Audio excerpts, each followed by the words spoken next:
Nimble with Numbers Team presents Chalked Blocked with Bo Big Time McBrayer. Bam! I gotta know what a $5 shake tastes like. That's hot. That's hot. I want winning, Bo. You don't know diddly. And his partner, Scott Stag Simpson. Do you know who I am? Trying to put Tiger Bomb on this jungle's nuts. That's cute. I remember when I had my first beer. I gotta catch a glimpse of these warlocks. Let's make a move. Let's make a move. Let's make a move. Hey, you guys. Welcome back to Chalk Blocked on the Worldwide Sports Radio Network, now part of iRadio USA. I'm Bo McBigtime. That's Scotty Stacks. You know him well. Down below me is the mathematician, Jordan Vanek 1. He's a Twitter guy now. I like that. Look at this handsome devil in the bottom left corner. My goodness, how did we get Dave Kluge on here? This is everyone's favorite pod host. Everyone has a favorite pod host, and it better be this guy. He hosts our Friday show with Steffi Smiles. We saw it earlier today. Check out the replay. He hosts 2 Point Stance with Stepmom Lauren, one of the coolest people out there. And now he's got a new show that he's just going rogue on. He's inviting two people at a time because he's flying solo so much. It's called The Launchpad nonetheless. This guy is awesome. He's handsome. He's got the best spouse in the world because she cooks and bakes and puts all kinds of crusty, gooey, buttery goodness on Twitter for us. And he is part of the Football Guys. He's a writer for Fantasy Pros. And I don't know how he's not fatter than me. I really don't. This is Dave. Don't call me David and get a Kluge. I'm doing fantastic. Thanks a lot for having me on, guys. And I feel like I don't even need to introduce myself. I mean, that was the best introduction I've ever gotten. You hit absolutely everything. So thank you for that, Bo. How are you not fatter than me? A lot of hiking, and honestly, like, I don't eat that much pie. Like, we used to eat pie all the time, and it's something that, you know, after eating pie all the time for a few years, it just loses its luster a little bit. Don't get me wrong, I still love pie, but like, I used to just sit there with a fork out of the pan. I wouldn't even cut up slices. I would just be eating it straight out of the pan. And now, you know, it's a piece every now and then. Yeah, that's kind of the thing where like half the dishes in your kitchen are probably pie tins, and so you don't really have to wash them. You just like, oh, I'm just gonna scrape out the last couple crumbs and chuck it. Pretty much. I mean, it says here you're a Bears fan, and a lot of the Bears fans I know, they didn't really come out from under their little cave rocks until the Fields pick. Is that the case with you, where you're kind of laying in the shadows, wallowing in the Andy Dalton reddish glow coming from the Illinois area? Is that the case with you? Did you finally just come out and like glare at the light once the Fields pick happened? No, sir. I have worn this fandom proudly my entire life, through thick and through thin. I am a ride or die Bears fan. I've been there. And I mean, I say through thick and thin, but really it's all been pretty thin. I mean, there hasn't been too much to get excited about. We kind of stumbled backwards into a Super Bowl when I was in high school, which was awesome. But I mean, that team, you look at it, it was Rex Grossman at quarterback. Like, that team had no business making it into the Super Bowl. They just kind of ended up there. But you know, getting Fields has been just exactly what this team needed. It just injected all sorts of energy and excitement into a fan base that has just been absolutely destitute for so long. So I'm thrilled. But then, you know, once that wore off, it's like, you know, I was hoping that honeymoon phase was just going to last all offseason, and it didn't. It lasted all of about 48 minutes, and then I started having flashbacks to Cade McNown and Rex Grossman and Jay Cutler and Mitch Trubisky and every quarterback that has just seemingly come into Soldier Jim Miller. Yeah, I mean, the list Eric goes Kramer. on. But they all, oh my God. I tried to make it easy. You know, I just talked about the four big ones, but you want to go deep and talk about all of them. Yes, they've all regressed terribly in Soldier. Well, you guys haven't had a good quarterback since Sid Luckman, so it's been a wild ride. I mean, I think that we had a good quarterback in Jay Cutler, and then the Bears franchise, the media, the fan base, whatever you want to call it, they just absolutely destroyed Jay Cutler. 4,700 yards and a Pro Bowl appearance at 24 years old before he came to Chicago. How did we ruin that? Like, how did we manage to ruin Jay Cutler? But hey. I need a cigarette. I need a cigarette. Just thinking about the Bears, man. I haven't smoked in like 10 years, and I'm just like getting itching for a cigarette, man. So Smoking Jay. Yeah, you know what? my wife would love that just as much as Pete Overzet's wife loves when he goes into the man's character and decides to, go rogue on his high tea. Man. Yeah, I'm not that high tea. What did you think though of? And I really did like the pick of Justin Fields. I had him as like my third best rated quarterback. And so I like that pick. I think it was a great pick for Chicago. What did you think about Tevin Jenkins, though, slipping down into the second round? I almost like that more, knowing how nasty he is as a lineman. What do you think about that? Now, I'm going to be completely honest with you guys. I am a fantasy sports guy, so I'm not going to sit here and lie and pretend like I was scouting offensive linemen prior to the draft because I'm worried about the skill position players. But what I will say is I saw Tevin Jenkins get picked, and I knew that we had a huge need at offensive line. So I did what any Bears fan would do and went to YouTube and looked up Tevin Jenkins highlights, and my jaw just about hit the floor. He is a bad, bad man. I mean, that looks like I don't even know. He's like Jabba the Hutt, but he's got light feet and he can run around and just pancake people. So I'm thrilled. That's exactly what this. That's the guy you want to volunteer to step in front of you if Aaron Donald wants to fight you. You're like, hey, Tevin. Yes. No, he looks like an absolute beast. So yeah, I mean, it's not a name that I really knew before the draft, but from what I've seen since we've drafted him, I'm extremely excited because that was probably one of the biggest soft spots for the Bears was their interior line. So getting to beef that up a little bit is fantastic. Jordan is himself as an offensive line enthusiast, so I want to hear what he has to say about Tevin. Well, for starters, Dave, I'm glad our teams could high five and do a cool trade so you guys can get your guy. That was a fun trade back. I got Terrace Marshall out of it. Oh wait, we're this way, but. So that violent video, the Tevin Jenkins, the guy on YouTube, he tweeted out, he's like, man, I love Bears fans because he got like 2 million views on this video now. That's just hilarious. But I love the Tevin Jenkins pick. It's scary what that dude's going to have to do because he's going to be the anchor and all eyes are on him. It's Justin Fields is back there. And like, I'm scared of that O-line. I mean, the Charles Leno cut, I understand from the money perspective, but it's like, this dude was solid. That I feel bad. Like you guys got your most talented quarterback you've ever had, but you're now putting him in a situation with an unhappy number one wide receiver and an offensive line that's scary. Like I'm not happy with it. Like I'm hoping. Is Allen Robinson still unhappy? I think Allen Robinson was unhappy because of the quarterback situation. I haven't heard any news since, but you've got to expect that he's got a little, like, there's got to be some sort of uplift in his spirits after they drafted Justin Fields. I just think it's the money. I think Allen Robinson wants to get paid, and it's just weird that you guys haven't paid him. Like I don't know what this man has to do. An extension. And you know what made it even worse is like they didn't want to pay Allen Robinson, and while they're going through these contract disputes with Allen Robinson, then they bring in free agent Kenny Galladay, and they take him out for a dinner, and they're trying to wine and dine Kenny Galladay, and it's like you've got this guy who's done nothing but produce for years. Yeah, and they wanted to pay Kenny Galladay that money while ignoring the fact that Allen Robinson was sitting there with his hands out, like, please, like I want to get paid and stay here. It was mind-numbing to me.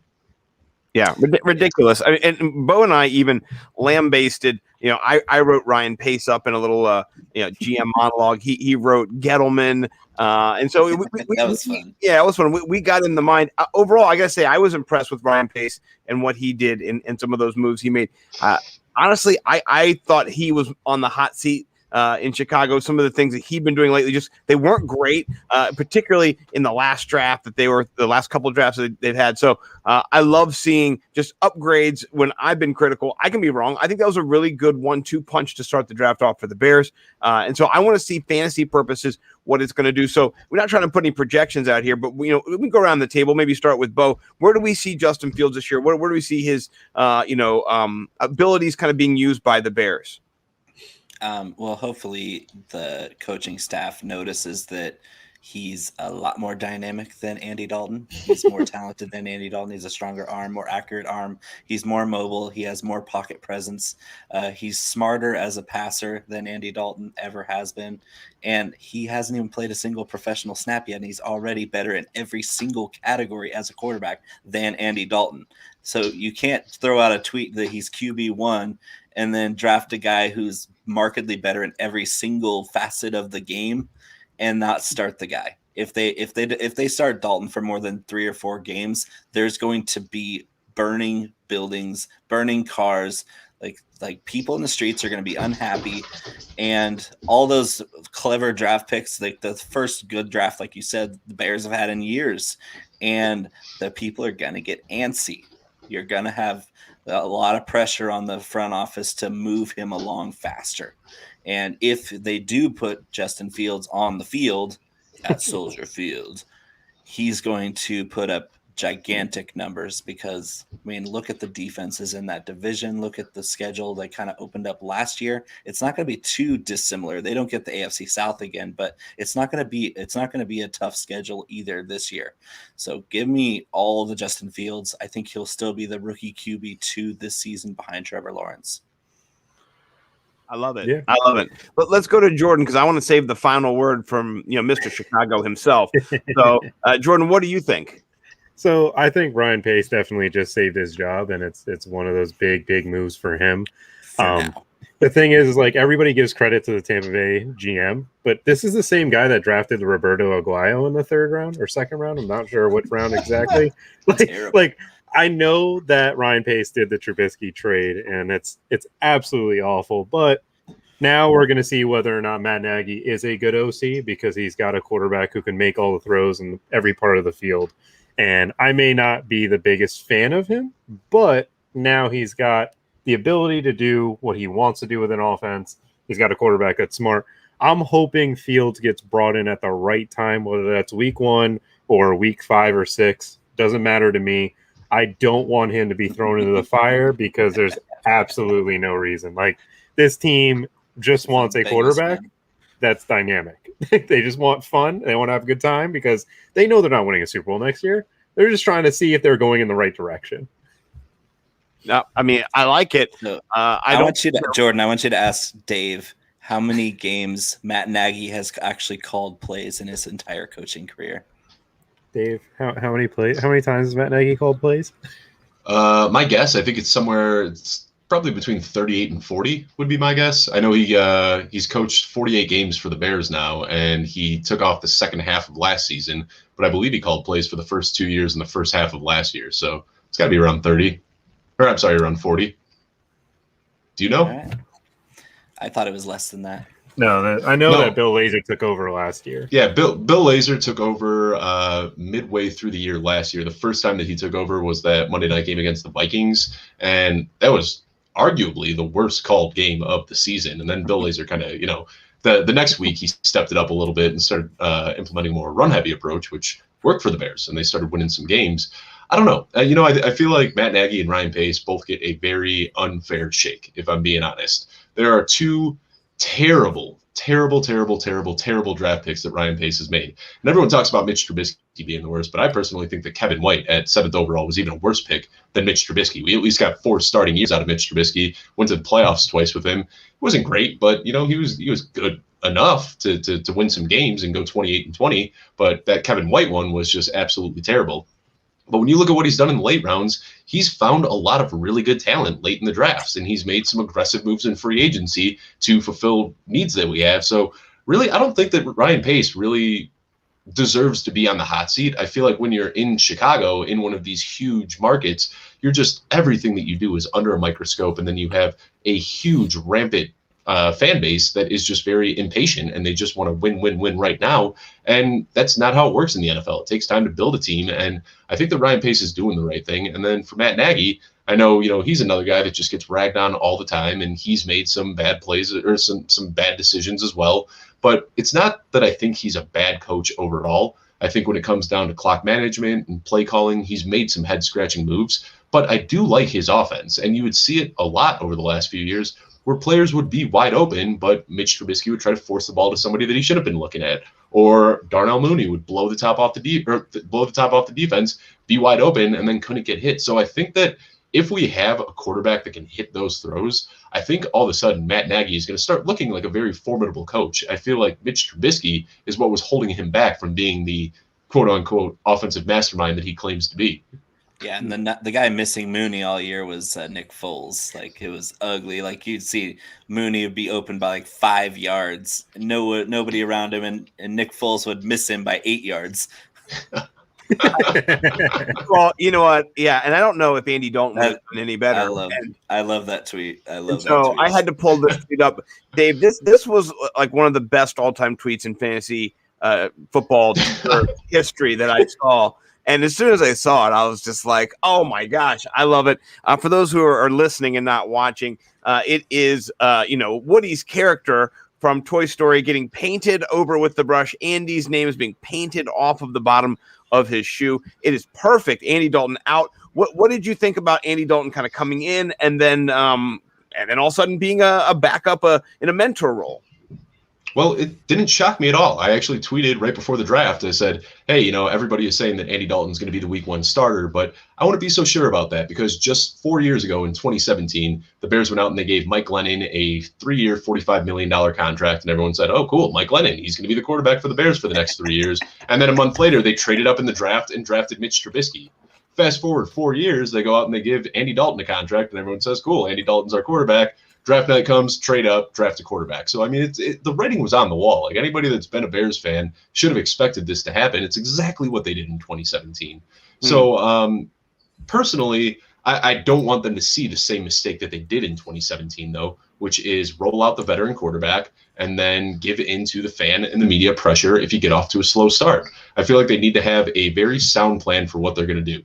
If Justin Fields comes into camp and just takes over Russell Wilson style, and everyone says, wow, this guy can flick the ball, put him in week 1 and let him do his thing if he's earned the job. If he hasn't, then sit him for either the full year or maybe put him in the last few weeks if it's a lost season. But I don't want to see them do what they did with Mitch Trubisky. And that was, start the season with Mike Glennon. And then after a few rough games from Mike Glennon, Mitch Trubisky was not in a position to start. And it was in the fourth quarter of a loss that Mitch Trubisky got his first time playing for the Bears. They pushed him out there, and that's not how you want to start a game. I want Justin Fields' first time, playing quarterback for the Bears to be where he can come out of the tunnel. He can get the team amped up. He can take on that leadership role and own every second of the game from kickoff until the final second. I don't want him going in and playing cleanup in a lost season or in a blowout game. That's how regression happens. And my biggest fear is that Matt Nagy is going to crack once again and do that with Justin Fields and just, start the same thing that we have just seen over and over and over again as Bears fans. Yeah, no, that's really well said. And you've seen it over and over again for coaches when they have that nice, shiny new toy, they jump the gun. They cannot control themselves. Dwayne Haskins was the same here in Washington. You heard the coaches say, listen, we're going to give him time. We're not going to make it so that he gets put under pressure. He only had 1 year at Ohio State. Week 5 comes along, they're like, your turn, go die. Ha, goodbye. And so that was the end of Dwayne Haskins. And then there was strippers. And then, fast forward, and he is a backup now on the Steelers, so much so that they're like, Big Ben, please don't retire, bro. Come on, man. Come on. We will draft you running back, man. We will draft you a nice running back. So, it is a real thing. And I hope that what you said goes exactly according to plan. I would say I'd come out from day 1 in camp and go, this is our guy. This is the guy we want. He's got the talent. He might not know everything yet, but we're going to get him there, and we're going to have him be our guy from the start to the finish. I think that's just the best way to go about it myself. I don't like that wait year personally, but if they do that wait year, I'm okay with it. I think that's the second best option compared to, like you said, just throwing him in there when it's a ideal situation. Crush. Can I jump in and disagree with both of you? No. Some of the best quarterbacks we've ever seen got thrown into the fire. And Tom Brady and Justin Herbert. Justin Herbert found out he was playing 33 minutes before kickoff during the national anthem. Tyrod Taylor got a syringe through his lung, and Herbert's like, hey, I guess I'm going to play now. And the dude didn't have a game plan installed. He didn't have anything installed for him. Guy goes out, throws 3 touchdown passes, and almost beats the defending world champs. And so I think if he does get thrown in, Fields can show himself to be special. If he is truly special, he can be trial by fire. If he's good enough, he'll rise above it.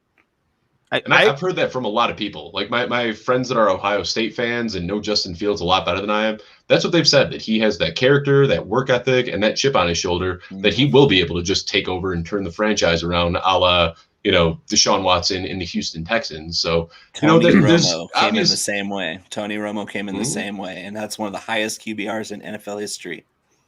Yeah. Well, and here's the thing I like, though, that Dave is kind of alluding to. It's the ownership of the team, and we forget, though, when we just kind of plug and play, do fantasy, watch the game, show up. This is a dynamic that is building, especially a leadership dynamic. The quarterback is the leader of your offense. They need to be the one who knows the most information. Maybe you're a rookie, you don't know everything, but you need to be the front of that spear, the tip of the spear. So leading stem to stern really does bring the whole team together and rally around him. I think, like you said, though, he has to be in a position to be successful in training camp. And if he's, overthrowing wide receivers, doesn't know the playbook, is ineffective, then it doesn't behoove them to put him out there. But I think I agree with Bo. I do think he will rise above, and hopefully they just start him from the beginning and he just crushes from the break. Because that's what this show's been doing. I think if Justin Fields is worth it, you could throw him in the second quarter, like after Andy gets his hair messed up or something, and like down by 21, and him lead an epic comeback win, and then never look back.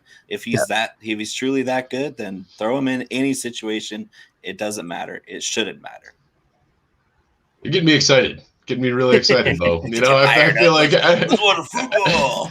I mean, it has been a pendulum ever since NFL draft. Like, obviously, you guys saw it. You all follow me on Twitter. I don't think I've ever been more excited than I was on draft night. I was just tweet after tweet, just going insane that we got our guy, and then a few days later, it kind of sizzled down, and I was like, wait, I've done this before. Like, I convinced myself that Mitch Trubisky was going to be the guy, and I convinced myself that Jay Cutler was going to be the guy. And then I started kind of just like wallowing and just shrinking and like, here we are again. And then I talked to some people that are like, no, Justin Fields, he's the guy that can step up. So it's been a nonstop. I don't know how to feel. Can it be September already, man? I just got to see this guy on the field and see what he can do.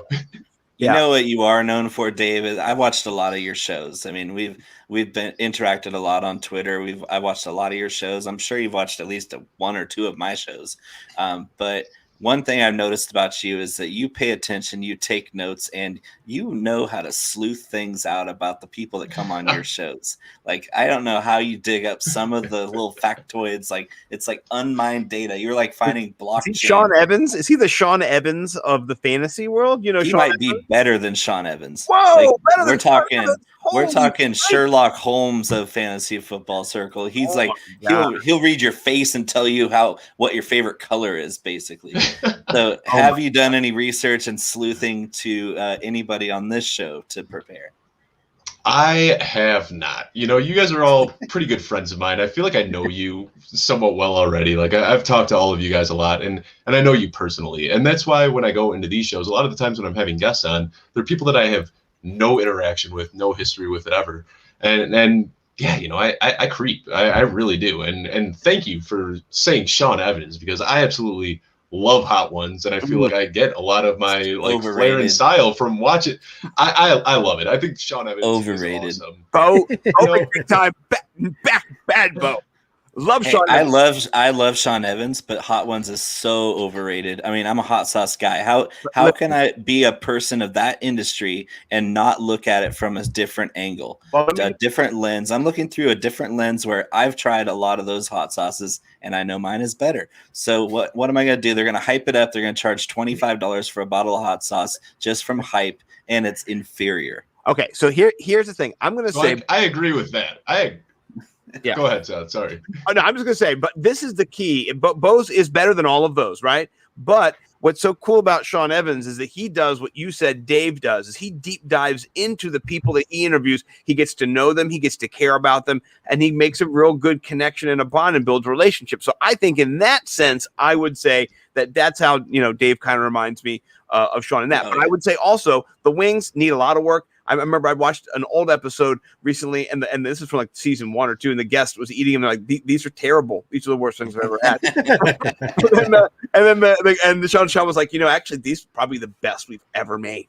you know. And so they're better now, I know, but like even that about them is like, yeah, the sauces, some of them taste like you know, your elbow, you know. And so yeah, Bo, your sauces, I just want to say, you know, better sauce. It is.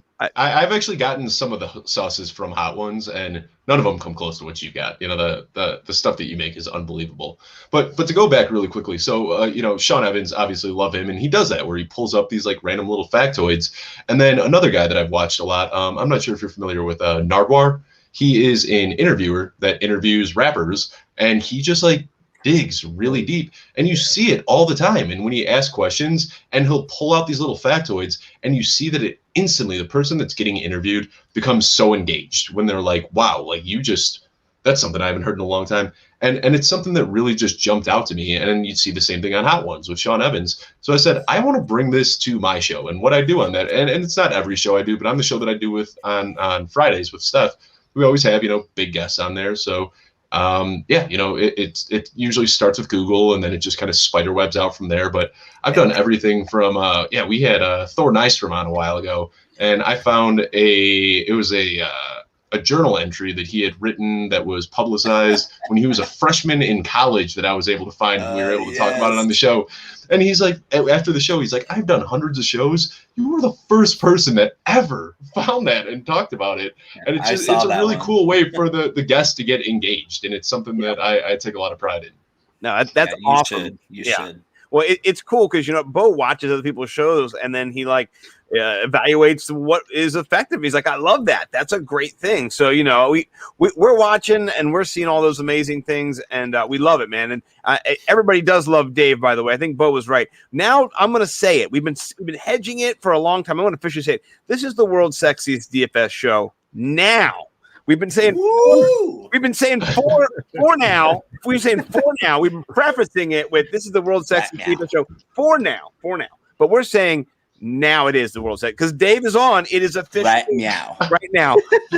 I know. Right meow meow. And this is also a great time to plug and do a little plug before we go to commercial too. I'm going to plug Hotbox Batch. You can go over to bigflavorco.com, get yourself some of this. It is ridiculous. The Scovilles are off the charts, but the taste is even better. And then go over to Viridian Global and get yourself some Hotbox merch. I have a little bit of merch on right now.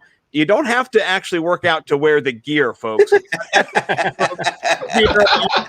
I'm rocking it out. Don't tell Troy or John I didn't work out today, but I look fresh. So see, John's killing himself on like day 69 or something, and Troy's dripping with sweat after his COVID shot. And here's Scott with a bottle of hot sauce and his schmedium from Viridian. You know what? I love it all. All the stuff from Viridian Global is fire. You know, Nimble with Numbers will be over there soon enough. Shout out Will Harrison, all the great people over there. Yeah, we're going to take a quick 3-minute commercial break. You know, I don't like commercials, but you know what? We'll be back after that. Bo, tease us up. What are we going to talk about when we get back with Dave? Is there some pie possibilities? What controversial food takes? Oh my God! We're gonna dig deep. We're gonna dig deep and see what Dave where his allegiances really lie. We're gonna get canceled. Oh, and we have an appearance already. Watch out! The better Kluge has arrived. Dave, I'm not saying any of those things. I'm not saying. I will. I'm that guy. I will say whatever's on my mind. I'm getting Kluge. So I feel like I have to say right now, she always makes her own homemade whipped cream, and she was like, hey, I'm gonna make a whipped cream pie. And I said, do you know how much money I have in audio and video and computer and sports memorabilia? I was like, you are not slapping me in the face with a whipped cream pie on a show tonight. See, if you had that stuff insured, you wouldn't worry about it. I don't have my stuff insured either, Bo, and I would be worrying about it. All right, this is great. All right, we'll be back, guys, in 3 minutes. All right, thanks. It's the Worldwide Sports Radio Network. Be fearless at MMA Long Island and Seituha Karate. Located at 28 Colt Court in Ronkonkoma, MMA Long Island is the martial arts school for you if you want to learn combat-proven techniques, build confidence, discipline, and self-esteem while learning real martial arts to fight back against bullies, predators, and peer pressure. MMA Long Island offers group and private lessons for all ages and levels in traditional Goju-Ryu Karate, MMA, and self-defense. MMA Long Island is one of Long Island's most affordable martial arts schools. There There are no promotion, belt, or membership fees, and family discounts are available. All classes are taught by 7th degree black belt Sensei John Benedict with over 30 years teaching experience. So whether you want to get in the ring or protect yourself and your family, MMA Long Island can help you reach your goals. Visit MMALongIsland.com. That's MMALongIsland.com, or call or text 516-381-9660. That's 516-381-9660. Do current market conditions have you nervous? Our experienced team of financial professionals at Heritage Harbor Financial Associates understands that no two investors are alike. We all have different goals, needs, and appetites for risk. That's why the one-size-fits-all approach does not work, especially when planning for retirement. At Heritage Harbor Financial Associates, we analyze your unique investment style so that you can work toward your individual retirement goals on your terms. Heritage Harbor Financial Associates can help you take steps to reach your retirement goals by providing a wide array of financial products to fit your needs, even for the risk adverse. Give us a call at 631-331-6599 to learn more or to set up an appointment with one of our financial professionals. You can also find us on the web at hhfa.org or on Facebook at facebook.com/hhfa.org. Our number again is 631-331-6599. That's 631-331-6599. Investments in stock, bonds, and mutual funds and variable annuities are not FDIC insured and are subject to fluctuation in value and market risk, including loss of principal. Heritage Harbor Financial Associates offers securities through AXA Advisors, LLC, New York, New York. Member FINRA, SIPC, annuity and insurance products offered through AXA Network, LLC. Edward Lehman has been a trusted insurance advisor for over 16 years with insurance solutions for auto, home, commercial, life, and retirement. He's located at 54 Sunnyside Boulevard, Suite H in Plainview. That's just 1,000 feet south of 495. Local agent, local advice. The time to think about insurance is before you need it. So do yourself a favor, and before you pay your next insurance bill, give Ed and his team a call, 516-935-3900, or visit them online at www.allstate.com/EL. Edward H. Lehman Insurance is your trusted insurance advisor. It's the Worldwide Sports Radio Network. Actually, we'll be interviewing as a team. We're here to shit up. Now back to Chalk Blocked with Bo and Scott. Check it out, y'all. Now rocking with the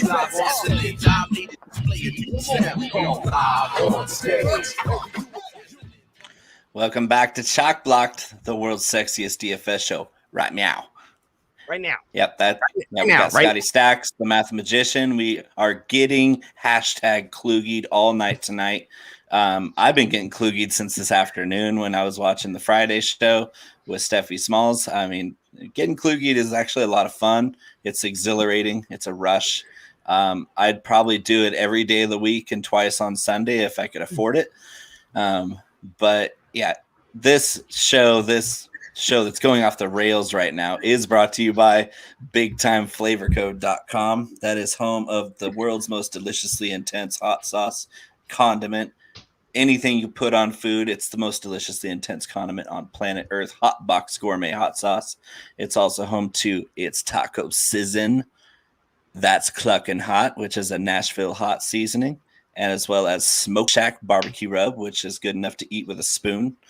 And yeah, if you guys go to BigTimeFlavorCode.com and enter the promo code CHALK21, you get 10% off your order. And that stands as long as you're a viewer of this show. That's the only way you're going to hear that promo code. So if you got this promo code in your head, you can write it down. You can put it in your phone notes. 10% off with the promo code CHALK21 on BigTimeFlavorCode.com. Scott, you have a bill to pay, don't you? What? We're all... us four have occupied and creeped and lurked in the underdog best ball drafts for a couple weeks now, solid, where I think all four of us are in like 15 drafts already. I mean, I don't know. I'm gonna do a clean sweep on all of them. I don't know why you guys even try. Yeah, I don't know what you guys are talking about really myself. You know, I'm not involved in any type of shenanigans. Okay, fine. You caught me. I have been tasked, by the good people at Underdog to spread the gospel. And the good news, the gospel of best ball season. It is right now. is the time to get in on best ball season. There's so many people who are on Underdog. I think we had a draft yesterday, I think it was, that had at least 3 of us in it. I don't think Bo jumped in there in time, but oh, look at that. I love that. My man Dave Chappelle in there. You got those Underdog leagues? right. You got the best ball league? Right. We were in there. It was Troy King was in there. I mean, everybody was there. I loved it. It was great. So please do check out Underdog Fantasy. Promo code Nimble if you're a new customer. One of my favorite games I play every single night is a game called Rivals, where you can go and you can pick head-to-head matchups between players, and they will give points, assists, rebounds, whatever it is. You parlay 5 picks, you get 20 max. The other day, I hit a 20 max. $1, $20. You can bet up to 100. You put $100 in, you get 5 right. You're getting $2,000. So I got a bone to pick on those ones, though. Yeah, I was 2 strikeouts away from hitting 20x money, and the stinking Mets, pulled Jacob DeGrom after the 6th inning with the 9 strikeouts with a over 10.5 prop, and I had hit all 4 of the other ones. And Jacob DeGrom has 9 Ks through 6, and I'm cruising. He's averaging 14 Ks to start his last 4 before that, and the Mets pulled him. They pulled him. Jerry, they pulled him. Yeah, I mean, it's not good for you, Bo, but it's good if you get over there on Underdog, and please do play. I know we'll be in there tomorrow playing and doing a best. Don't take the over on the Mets. No, always take. And if it's a Lindor, total bases 1.5. Always go 0. under. Always go under the 1.5. If it's a half, go under the half on Lindor. That's all I have to say if you're playing over there. All right, true. Bo is teasing some spicy food take. I'm going to let Bo lead off as the food magician on this show. Homage to my man Bo, who created his own freaking sauce over here. That's my favorite sauce I've ever had in my whole life. So, Bo, what do you have on this food controversy? So I think we're going to start a new tradition. Well, it's not new, but I want to ask every guest of Chalk Blocked if they have any controversial food takes. But for Dave here, it's a 2-part question. Do you have any controversial food takes? And as the spouse of a culinary expert, are you even allowed to have controversial food takes? Yeah, absolutely. I can have my own food takes, and the one that is going to get me flamed because I'm sitting here with the Chicago Bears helmet behind me. Chicago Bears memorabilia everywhere. I love ketchup on my hot dog, and it is something that if you're in Chicago, they will literally pull your card from you and be like, "You're no longer a Chicagoan." I don't care. It just goes so well together. I love ketchup on a hot dog, and I don't care what anybody has to say about it. I'm doing it. You hear that? The Bears disown Dave Kluge. He likes ketchup on his hot dog. You know what, Dave? Dave, you know what? I'm going to say I love you because my daughter, who lives here in Maryland, she's not from any regional, she just has hot dogs. So she had a hot dog the other day. We're outside on the deck, and she had 2. She couldn't finish both. She goes, "Dad, you finish the other one." So great. She had some ketchup. We're dipping, and I said, "Listen, you're going to go places in life. People are going to say, 'How dare you put ketchup on that hot dog?'" And she goes, "What?" I go, "I know. No, they will. They will. They'll look down on you. They'll be rude to you." I said, "They'll say things. They'll mock you, whatever it is." I said, "And it's because they think only mustard should go on." I said, "This is what I believe. I believe ketchup, mustard, nacho cheese, salsa, hot sauce, onions, peppers, chili, whatever can go on that thing. Bacon, right. Put it on. Chive, whatever the hell you want to put on your hot dog. You put it on. And if you got a problem with that, I'm going to smack you in my face with my hot dog." You know what I'm saying? I didn't tell her that. I just said, this is what I like on mine. Anybody should be free to have their own hot dog. And she said, "Yes, Dad. That's my soul too." So, but I want her to know she's going to go places. I'm going to look down at her. You're a lot nicer than I was to my daughter. My daughter loves ketchup on a hot dog, and I kicked her out of the family. She's 8 years old, and she's out of the family. So I just want you to know that I'm going to be splicing that clip right there, and be prepared to see I'm going to slap you in the face with my hot dog all over Twitter for the next couple months. Jordan will meme it. I think Jordan's already built a meme for it. Anytime somebody disagrees with you, it's just going to be a video of Scott. I'm going to slap you in the face with my hot dog. Yes. I love it. So yeah, my daughter is no longer part of the family because she likes ketchup on her hot dog. So I mean, it's a harsh world. She's gonna grow thick skin to survive. It's But okay though. mustard, pickles, relish, whatever you want, just anything. Like in Chicago, they'll literally put the kitchen sink on a hot dog, but no ketchup. And I think don't get me wrong, I love a Chicago style hot dog. Like I will eat a Chicago hot dog and I'll love it. But if I'm just at a barbecue and there's a bunch of condiments sitting out and I grab a hot dog, I'm putting ketchup on it and that's it. Like if they've got the full works, if they've got sports peppers and onions and relish and all that, yeah, I'll dress it up like a Chicago dog. But if my choices are just ketchup or just mustard, I'm going just ketchup. That's a California thing too. It's weird. Like you go to any kind of cookout and it's ketchup, mustard, and relish. And I hate sweet relish. I think sweet relish should be illegal. Dill relish is delicious, but sweet relish is absolutely. I can't even think about it. The biggest trick is the celery salt. The celery salt is what ties an entire Chicago hot dog together. If you don't have that celery salt on there, it's nothing. It's also the main ingredient in Old Bay seasoning, so no surprise there. People love it. Mm-hmm. It's so good to talk educated food with you boys because I just like to eat it. I don't know much about all of the preparations for it.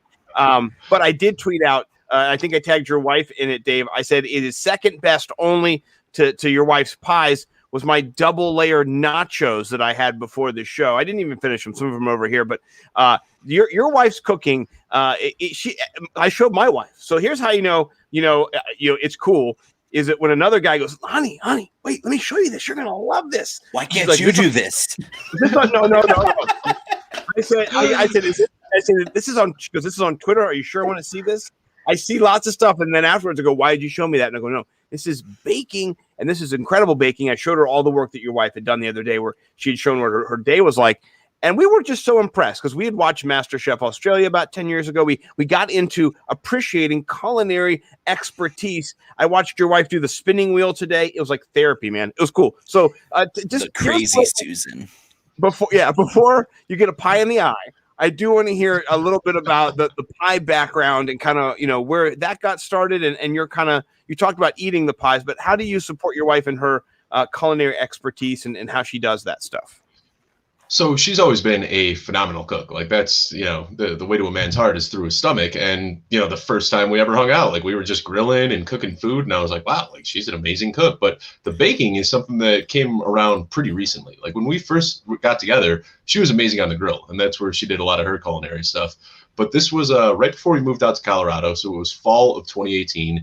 And we went on the most basic fall trip imaginable. We were in Chicago. We drove up to Door County, Wisconsin, which is, if you look at Wisconsin, it's got that tiny little peninsula that kind of shoots up into Lake Michigan.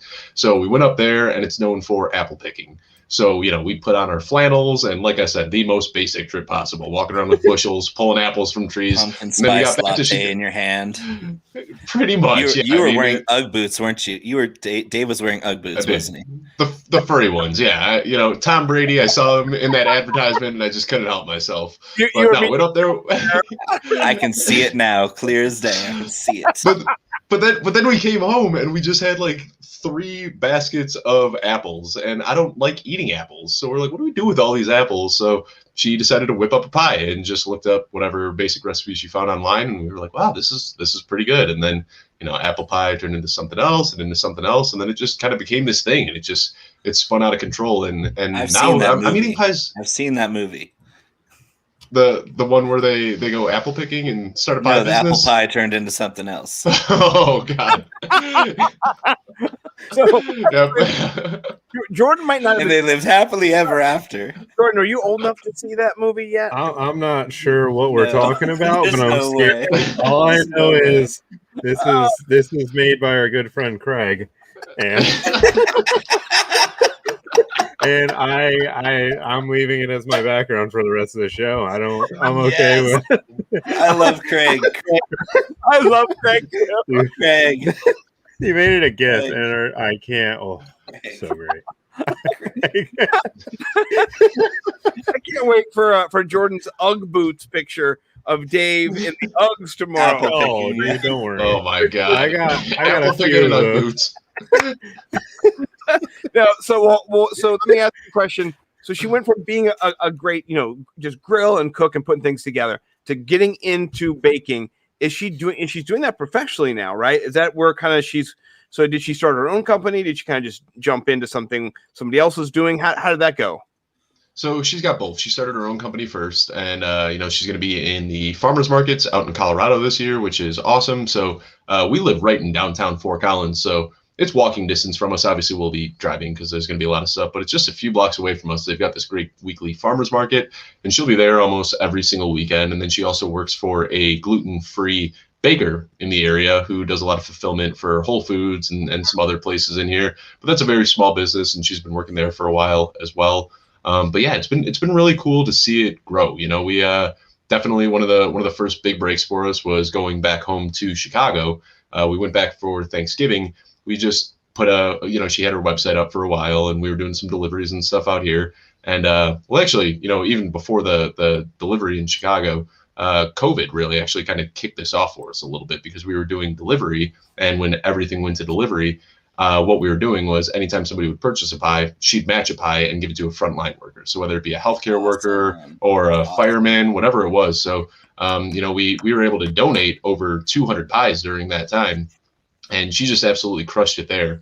And then we went back home this year for Thanksgiving, loaded up a truck with a cooler and drove from Fort Collins all the way back to Chicago. What we thought was going to be like 30 or 40 pies. She ended up selling over 200 pies just to friends and family back home in Chicago. So that was 3 straight days of, we would leave the kitchen, go lay down, take like an hour nap, pop back up, go back to the kitchen, just 3 straight days living in the kitchen. So she's a hard worker, but, even better than the hard work is just the amazing skill and the taste of these pies.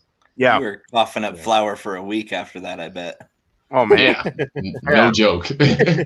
He had red eyes and white under his nose, and people were like, Say hello to my little friend. What's going on, man? He's like, nothing. I just can't sleep anymore. I haven't slept in 3 days. Oh my god.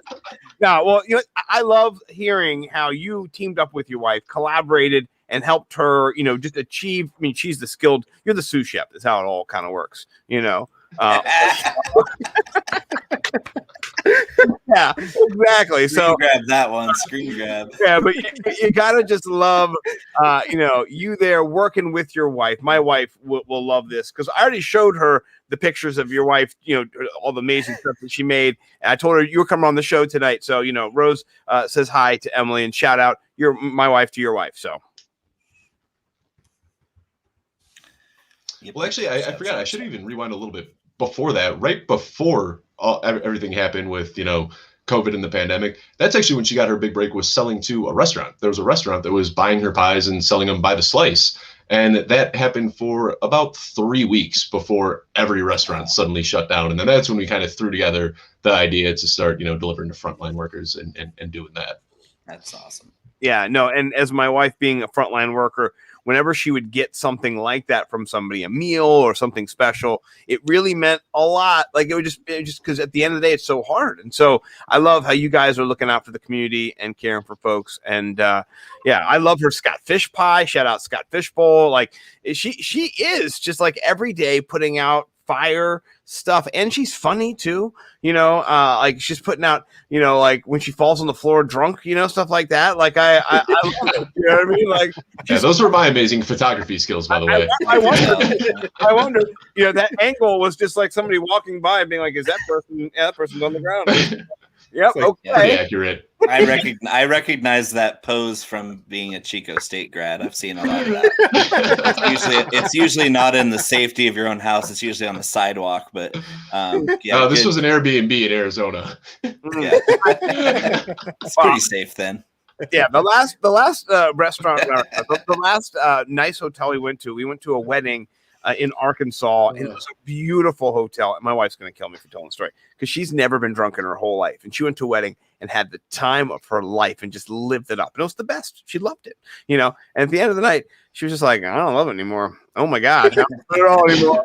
I was like, yeah, welcome to like just everybody else's experience with drinking. She was like, this is terrible. And I was like, yeah, no, it's going to get worse. So, your wife just seemed like a professional. Like she actually was able to tweet it out. You know what I mean? Like that, first of all, was impressive. You know what I mean? And so I love it. And then the gif of people going to ambulances. Jordan, did you put that out there of like someone's Dave's wife getting taken away in an ambulance or something?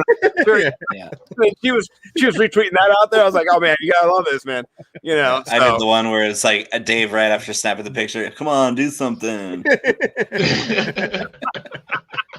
Oh my god, that was a funny one. That was and that wasn't even so much the drinking. What that was, we were going to a wedding in Arizona, and leading up to this wedding, we said, hey, rather than just flying from Colorado to Arizona, let's go do a whole national park tour. So we spent it was 8 nights out of our car, not a single night in a hotel.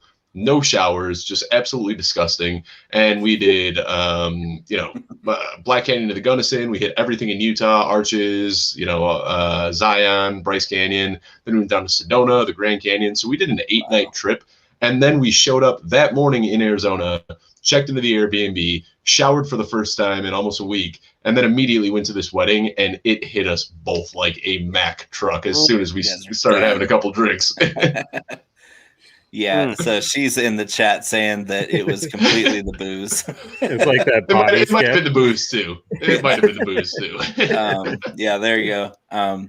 So that's kind of where I'm leading. Are you guys do a lot of mountain climbing? That's one little piece of information I dug up for Dave and Emily do a lot of mountain climbing, outdoorsy stuff. I'm like, you might not tell because I'm so wide, I barely fit in the screen here, but I love the outdoors. I love camping. We go off grid, my wife and I, and it's just everything you want to be. Even though I haven't climbed a mountain in about a decade, hence the build.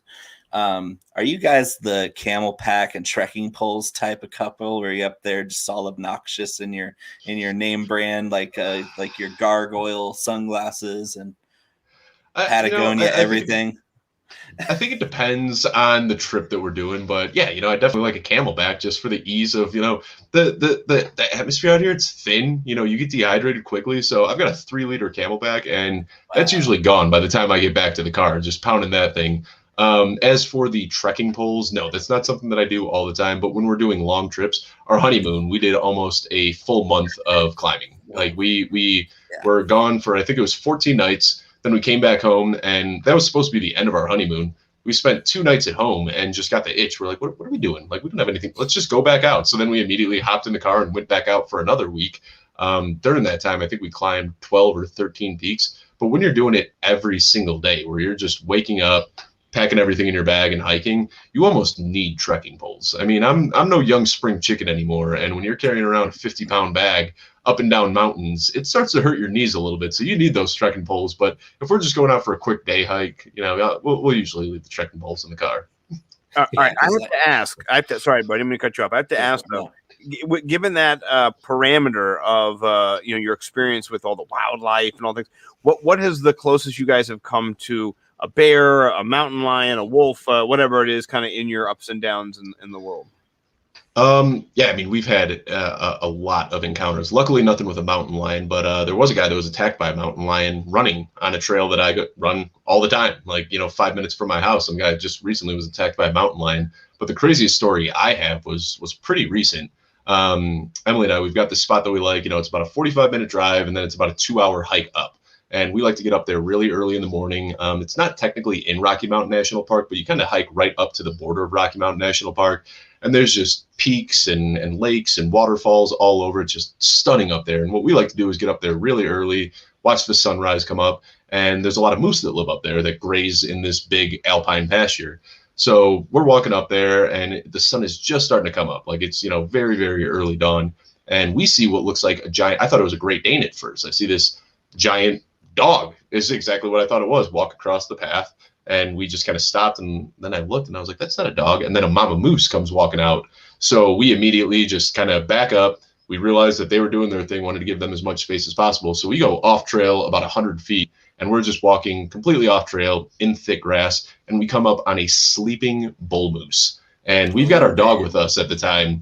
So I see this moose, and my instinct kicks in, and I take off running. I run, about 10 bounds, and then I turn around, and Emily was frozen. And this moose started charging her, was coming straight at her, and kind of bluffed her. Right, it was one stride away from her, and then it just broke left and ran around her. But I thought I was about to watch Emily get trucked by 1,000-pound moose. Ooh. That was and that was like the most 9 feet terrifying. tall at the shoulder. Yeah, and we've had a ton of run-ins with moose. You know, there's a lot of moose out here, and they're pretty docile for the most part. We've had nights where we're sitting around a bonfire, and a moose just comes sauntering through our camp and just doesn't even pay us any noise or attention at all. But this one specific morning, and I think it was because there was a baby there, and we came up on him sleeping. He was pissed, and that was scary. That is very scary.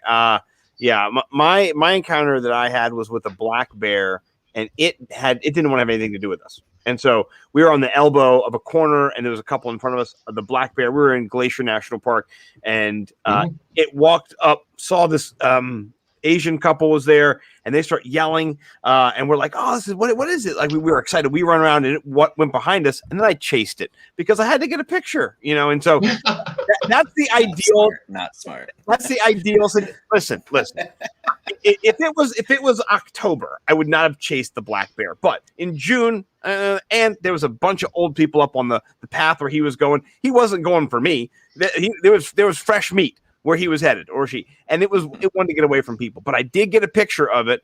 But then, you know, my wife did chastise me like Bo's doing right now. So, but your story is much scarier because that is something that you couldn't control. You were running away from it. So I'm glad your wife is okay. You know, really excited your wife. If you got time for one more, and this one isn't a wildlife story, but this is the scariest one we've ever had. This was we were actually climbing Mount Wilson, the one that's on the Coors Light can, and it's a big mountain. It's near Telluride, Colorado. It's over 14,000 feet tall, and it's a very technical climb. You know, it's not just hiking up the top on your 2 feet. You know, you're climbing your way to get up to the top of this mountain. So, you know, I've got a little guide that's showing us where we're supposed to go. And we come up to this gully where it's a lot of loose rock and, you know, it drops down about 10 feet. And it was pretty short, you know, it was only about 5 feet across. And the guide that I'm looking at says that we need to hike down about 800 feet to the bottom of that gully, cross at the bottom, and then come all the way back up. I'm like, there's no way I'm doing this. So I find this one spot in the gully where I think this looks like something that I can kind of, you know, maneuver my way through. There was a huge rock right in the middle of it. So I said, I'm going to jump off this rock and then jump across the gully. As soon as I hit that rock, it came loose out of the rocks and just completely went out from under me. So I had to grab onto the wall. As this rock is bouncing 800 feet, the rock hits the bottom and this giant boulder cracks completely in half as I am holding onto the wall with 800 feet of nothing below me. And that was the first time I ever froze. You know, my wife, she was, you know, supporting me, but I was crying like a baby. I thought that was it. I thought I was going to die right there on the side of the mountain. That was a scary one, but, you know, I ended up getting back and we finished the climb, but that was a scary moment. What did the Sherpa or the guy, what did the guide say to you after that? No. This was a paper guide that I had printed out on the internet. It was the two of us. It was a very little guide. There was nobody else on the mountain. It was the two of us, and that was it. Okay. I thought somebody was there going, okay, we have to go down. And you were like, I'm just going to risk it, bro. And then he was like, I don't think you should do it. You're like, I'm just hold my beer, you know. So this was boulder. See the boulder? Totally fine. Yeah. So did she pull you up, or did you pull yourself up once you?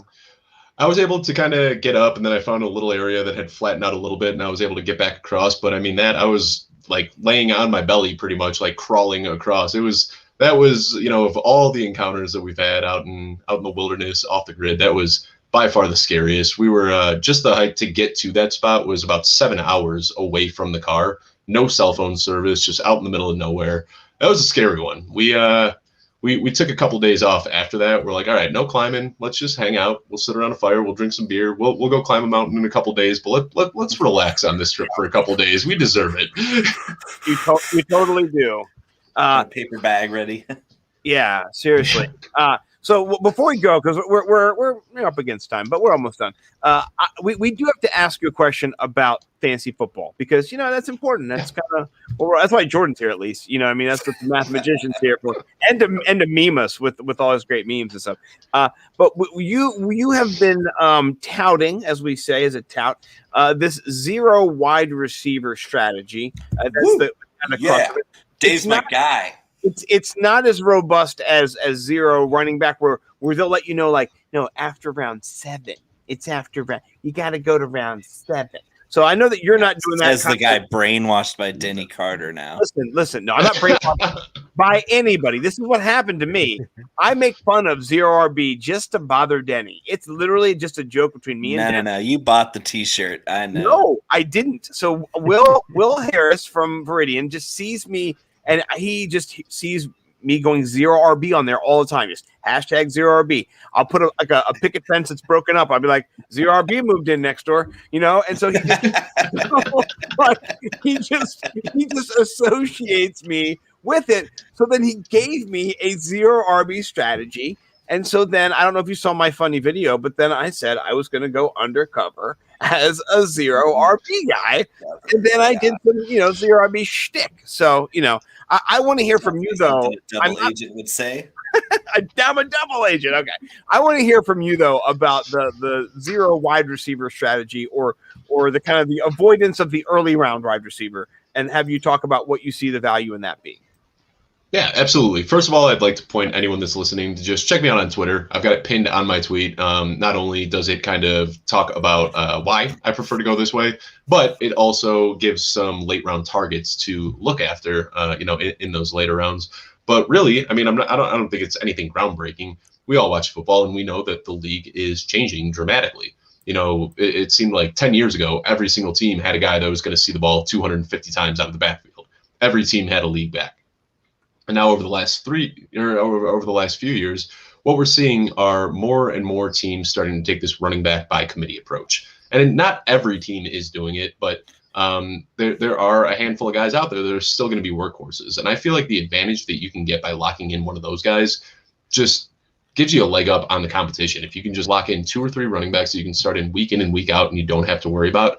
And then on top of that, the wide receiver pool is deeper than ever. It's becoming a pass-heavy league. So if you can go through your first 3 rounds and, get one of those top-tier guys like Saquon, CMC, whatever in the first round, then you drop into the second round, get a guy like Joe Mixon, Miles Sanders, and then wait in the third round where you get a guy that's going to have a lot of volume and provide you a safe floor like Chris Carson or David Montgomery. I think that you're just set from there. And then the ways that I stray where I'm not just taking running backs right off the bat, I think that you also want to lock in a top tight end. George Kittle, Travis Kelce, Darren Waller. And there's chances that, Noah Fant, TJ Hawkinson, Kyle Pitts, some of these other guys could certainly hit. But, I'd rather take the guys that I know are going to be a sure thing just because there is so much talent deep in the drafts. So if you look at it last year, 50% of the guys that finished as wide receiver ones were drafted after the 6th round. That's just mind-blowing to me. So last year it was Stephon Diggs, DK Metcalf, Tyler Lockett. I don't have everybody off the top of my head. They're in the article. But it's just you can get these guys in the 6th, 7th, 8th, 9th round that you can plug in as a wide receiver 1. So I would just rather take the positional scarcity early and then take the deep positions later on. It just makes sense to me. Yeah. No, I like it. And I have his my man Dave's article up here at the Football Guys. Do go check them out. Do also subscribe to the Football Guys. They're one of the best subs around out there. They've got you over there. They got Troy over there. They've got, lots of great people over there. So please do check them out. I love it because last year I came out with something that I coined the wide receiver 2 theory. And what it looked at kind of was the same idea that you can get the value of a wide receiver 1 later on in the draft, particularly, if you target teams and you evaluate teams and how teams you think, okay, these are the wide receiver 1s on a team. There's a 40% turnover rate every year on that. So you can target some of those players that are going to be moving up and down the board. I've already signed up, guys. Sorry, just so you guys do know. But I love it because if you do go zero RB and you go, DK Metcalf and you get all those guys now that are second round, say you go Tyreek Hill this year, DK Metcalf, Terry McLaurin, right? That's how you start your draft. Then the positional scarcity, like you said, the zero running back, they call it anti-fragility is what it is. You're really fragile there at running back. There's a lot of fragility. It ain't anti. It's heavy because you need to then pick the best running backs are going to break out, the ones that you are hoping. So then you just grab a bunch of them and you're just kind of dart throwing at all these backup running backs, which I don't think is the most effective way to do it myself. So I'm not a 0 RB mark, Bo. I'm a wide receiver theory guy who does like Dave's idea. We might have to marry our theories together and actually put, because it really is. It's a scarcity meets value meets opportunity for wide receivers that are undervalued by the community. And so it's really a misvaluation is what it is. A misvaluation of where players are going to finish. And so I love those edges. So I wanted to give you a chance to throw that out there because we're a kindred. We really are. We're on the same side. I don't want anyone to mistake me for 0. I've done enough best ball drafts with you guys. I know that you guys are smashing your running backs early too. I mean, I feel like by midway through the second round, there are no running backs left when I'm doing a draft with you three. I am racing to get Carson in front of you. Racing.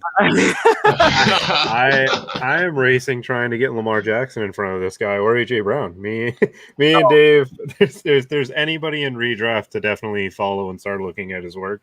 It's Dave. I've not met someone with so close to rankings of mine in my entire time, and it's scary. I don't like it. I don't want to be in any league of you.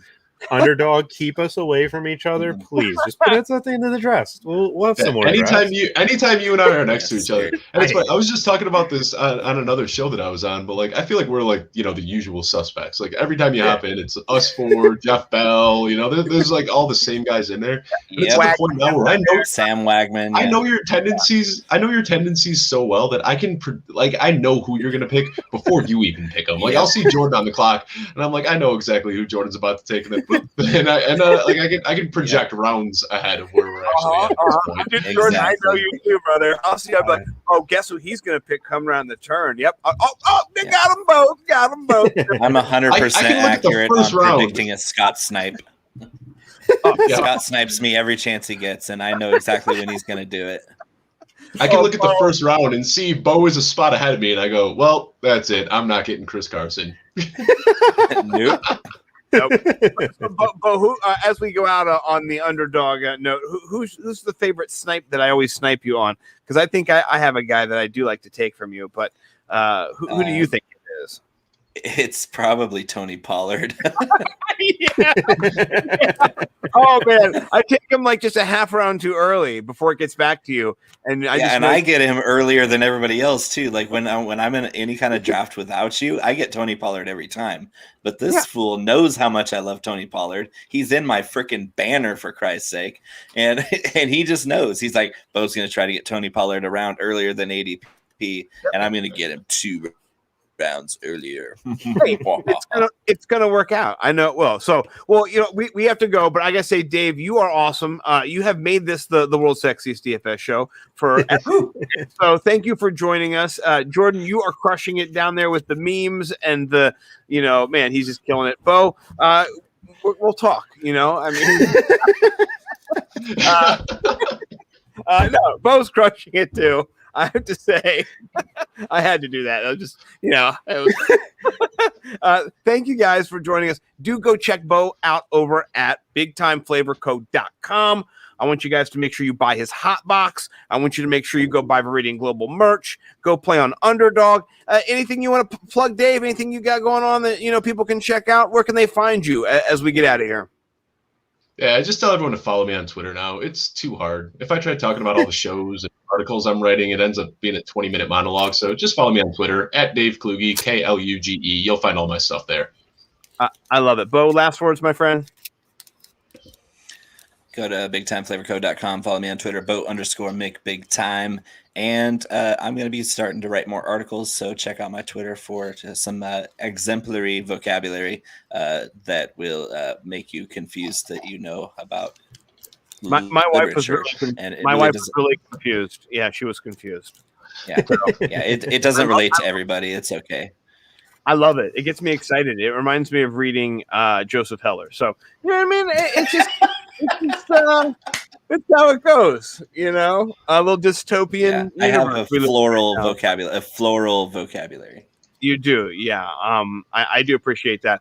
We do have guests coming up. Dave did mention, but who's coming up next? Is Howard Bender our next guest next week? Who is Howard Bender from Fantasy Alarm? Yes. Ooh, I love it, Howard Bender. And then this week, do check me out on this Thursday, the Fantasy Football Hot Stove podcast returns. I have a new co-host, Mr. Jamie Calendaro. Really excited. He is working over at FTA. I'm working over at FTA now as well. And our first guest is a banger. It is Mr. Field Yates himself. I'm going to have to do what Dave said. I'm going to have to reach out to like Stephania Bell and Matthew Berry and all those guys on the show and kind of get some in behind the scenes dirt on my man Field for the show. Hopefully that'll get me some good tidbits as we say. So thank you for that. A little Sean Evans shout out as well. If you do like hot ones like myself and Mr. Dave Kluge, go check them out.